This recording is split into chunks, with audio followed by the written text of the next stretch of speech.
Hello, my name is Oliver Simmons, and I decided to focus my Anthropology 30 research paper on Chiapas, Mexico, which is the southernmost state of Mexico, just bordering Guatemala.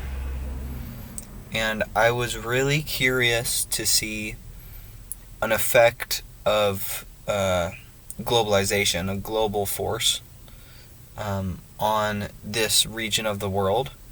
And so I chose NAFTA, which is the North American Free Trade Agreement, and I studied its effects on the people of Chiapas.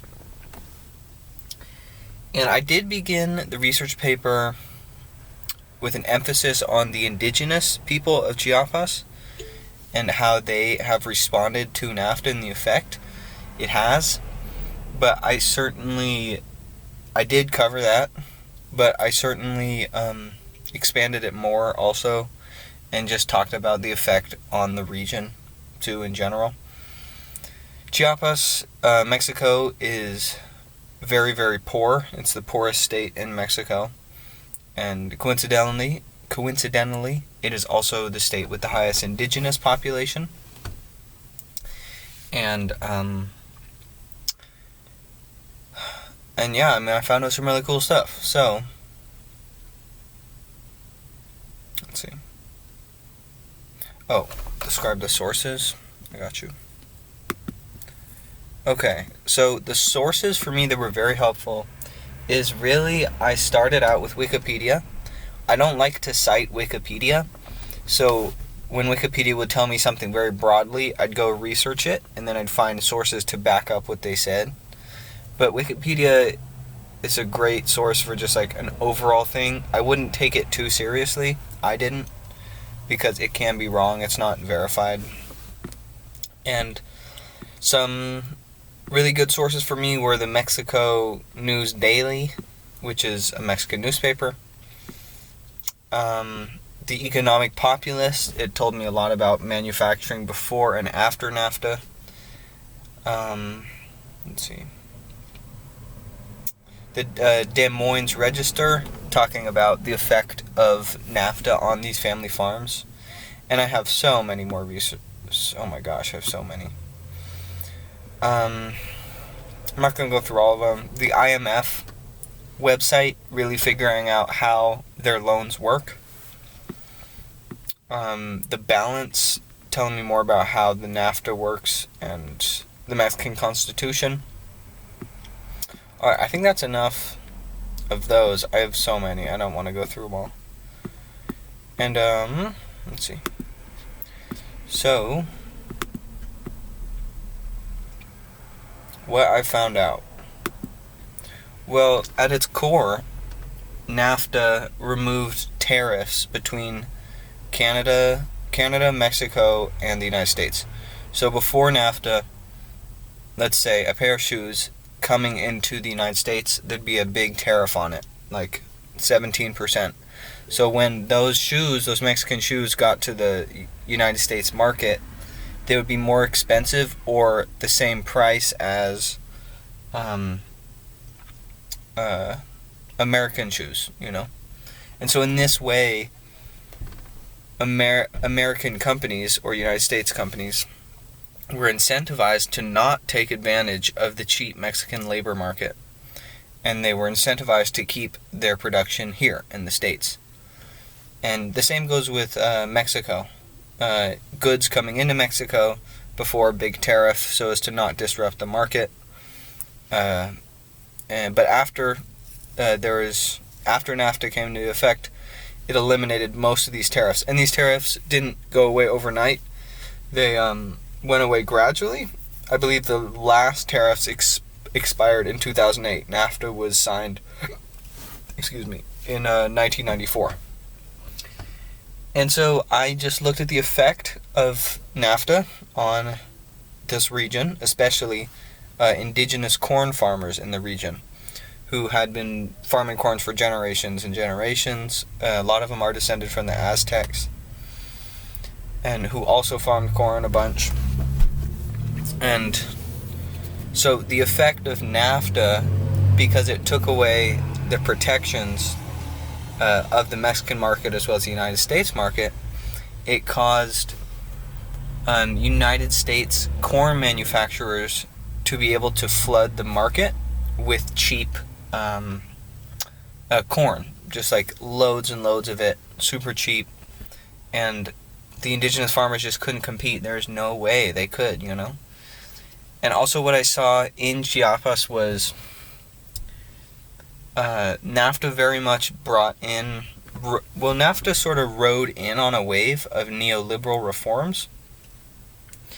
And these neoliberal reforms, which a lot of them are triggered by the IMF loans, Structural Adjustment Program loans, will give you this money if you restructure your economy in a neoliberal fashion. They're very devastating to these poor people, you know, to these lower class people in Mexico. And I say lower class, just socioeconomic class, you know. Because, I mean, it's all about cuts to social programs. So cuts to education, healthcare, let's see, government subsidized corn processing facilities. And so the impact of this global force NAFTA on this local region, Chiapas, is pretty devastating. Like, I read they lost about 2 million jobs, 2 million farmers are out of business in this region because they just cannot compete. And a lot of them came up north, either to the United States or in Mexico to find work in manufacturing sectors, or here in low-wage places. In low-wage jobs. And yeah, I'm going to cut this short because I have a feeling I'm going to go over the time limit here. NAFTA, very, very bad for these farmers in Chiapas, mostly indigenous. And what I learned, what I took away from this is globalization largely benefits property owners. And property owners, I mean people who are of a higher socioeconomic class. Like, for example, NAFTA didn't benefit the average worker in Mexico or in the United States very much, because it allowed, with the tariffs taken away, it allowed the people who own the plants, like GM, Chrysler, whatever, fill in the blank, they were allowed to go south and use super cheap labor to increase their profits, and they didn't have to worry about tariffs anymore. So it incentivized them to leave the United States and go to Mexico. And also, in Mexico, the restructuring of the economy in a neoliberal fashion, which led up to NAFTA. NAFTA was sort of the culmination of it in the 90s, although it's continuing. It's super violent, NAFTA. And NAFTA is a global force. It's incredibly violent on especially these native peoples, you know? Like, the region of Chiapas is, like, insanely impoverished. And so when you cut education, when you cut healthcare, when you cut government subsidized agricultural programs, it's devastating to these guys, you know? So I really took away from this, like, just the incredible violence that globalization can really wreak on people, especially poor people. So it's sort of like globalization occurs for richer people at the expense of poorer people. That's certainly what I took away from it.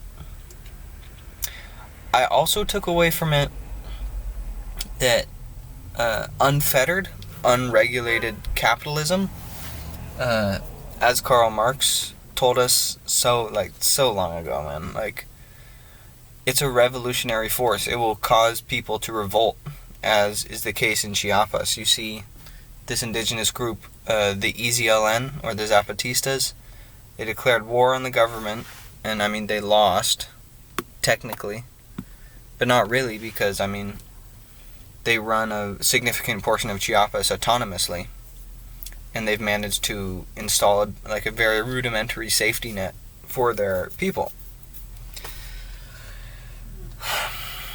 I mean, that's really all I got. It was very, very interesting. Yeah.